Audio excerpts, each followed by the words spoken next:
Eu falei aqui ontem sobre o brilhante vice-prefeito de Porto Alegre, que fez uma análise, o Ricardo Gomes, que fez uma análise desse personagem chamado Pablo Marçal, que surgiu assim, para muitos, de repente, né? Minha mulher já conhecia ele, eu não conhecia, fiquei sabendo da existência dele em maio, quando ele foi um dos doadores, fortes doadores, para os desabrigados das enchentes do Rio Grande do Sul. Eu tenho um amigo em São Paulo, que é um advogado conhecido, que há um mês não sabia quem era, me perguntou quem era. Estava lá em São Paulo. Passou a se interessar. Foi de repente. E agora está aí o Pablo Marçal no topo das pesquisas. Bom, aí eu falei da análise feita pelo prefeito de Porto Alegre, vice-prefeito de Porto Alegre, e agora eu vejo uma análise também muito lúcida, como tudo que ele escreve, do José Roberto Guzzo, na Revista Oeste. Aí eu anotei aqui algumas coisas, né? Esse fenômeno político que invade, ele é um intruso nesse cartório que é a política brasileira. Está cheio de intrusos aí. O Van Hatten, muita gente. Melhor não citar Nicolas, Geyer, esses jovens que estão aparecendo aí, Zucco, de outros estados. Tem muitas novidades. De gente que está se intrometendo no sistema. E o sistema está dizendo, não cheguem, isso é nosso. A política é o nosso negócio. Quando me convidaram, e não foi só uma vez, para entrar na política, eu dizia, eu não tenho altruísmo suficiente para entrar na política. Porque quem entra na política é para se doar, para se dar.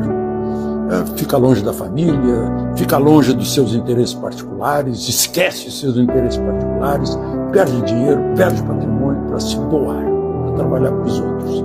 É assim que eu vejo a política. Só que eu também sou um estranho nesse cartório, né? Por isso não entrei.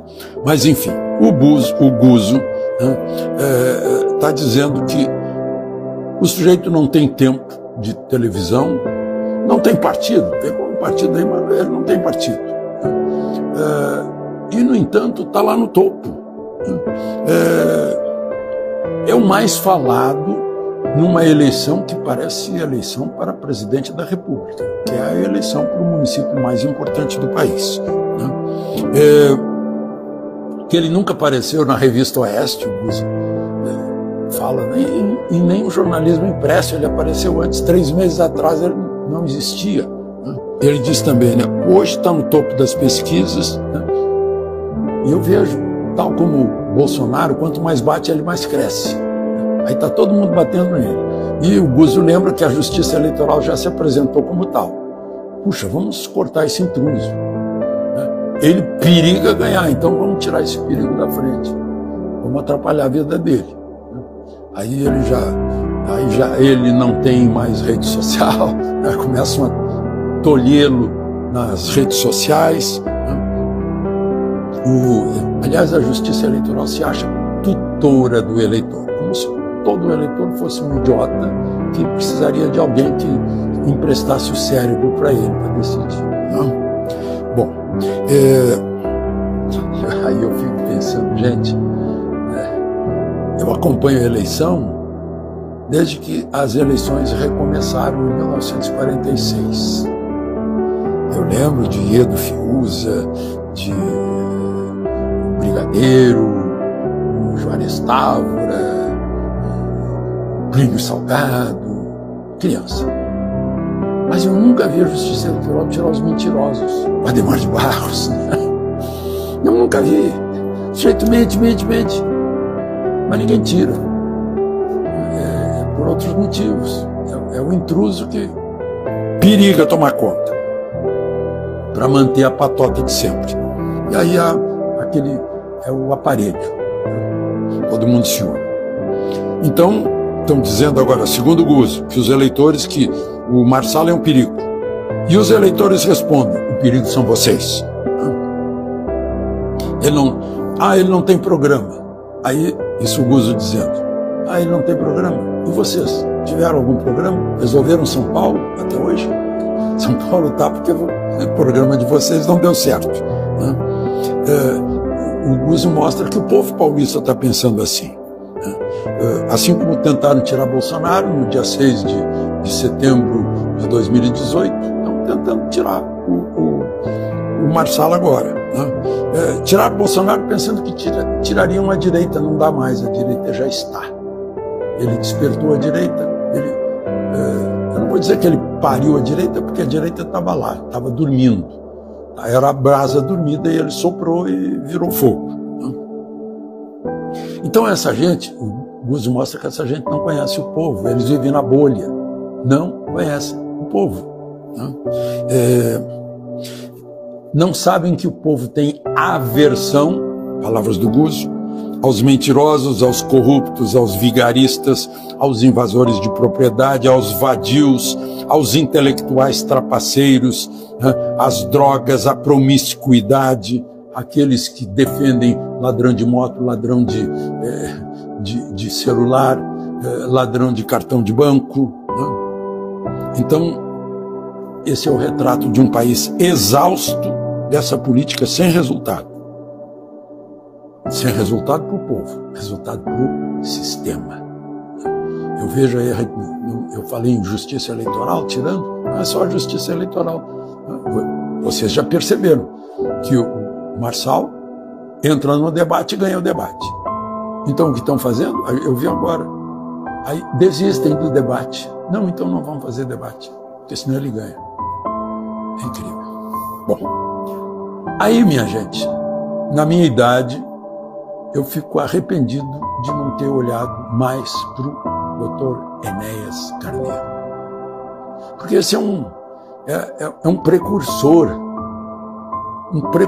do Marçal, do Bolsonaro, né? Dr. Enéas.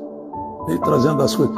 Os jovens da época, 1994, os jovens da época tentaram me convencer, eu não dei bola. Achei, maluquinho, maluquete. Dr. Enéas. Pois olha aqui, Dr. Enéas, em 2000, foi candidato a prefeito de São Paulo. Recebeu 3,5% dos votos. Em lugar dele, os paulistanos elegeram Marta Suplicy. 1994, ele foi candidato a presidente da República. Ele só perdeu para Fernando Henrique e para Lula. Gente, ele ganhou do Brizola e ganhou do Quércia. Ficou em terceiro lugar. Candidato a deputado federal em 2002, ele fez 1.570.000 votos. O que ele não tinha, que não conseguiu? Ele ficou nas mãos dos grandes jornais, das grandes televisões, das grandes emissoras de rádio. Cortavam, ele não tinha chance, não tinha rede social. Aí ficou isolado, desconhecido. Apenas uns jovens que acompanhavam de alguma forma e tentavam convencer os mais velhos, como eu disse, é um novo aí que está aparecendo, maluco. Não era. Hoje a gente ouve o Dr. Enéas e ele tinha toda a razão e já tinha todo o diagnóstico, ele como médico, anestesiologista, cardiologista, sabia perfeitamente quais eram as soluções, o que o Brasil precisava mudar no PRONA, Partido de Reconstrução Nacional, que depois foi absorvido pelo Partido Liberal, o PL. Pois é, minha gente, então esse é o país. Só uma breve pensata sobre as nossas escolhas, nossas opções e, mais importante, sobre aquilo que querem nos impor, os nossos pretensos tutores.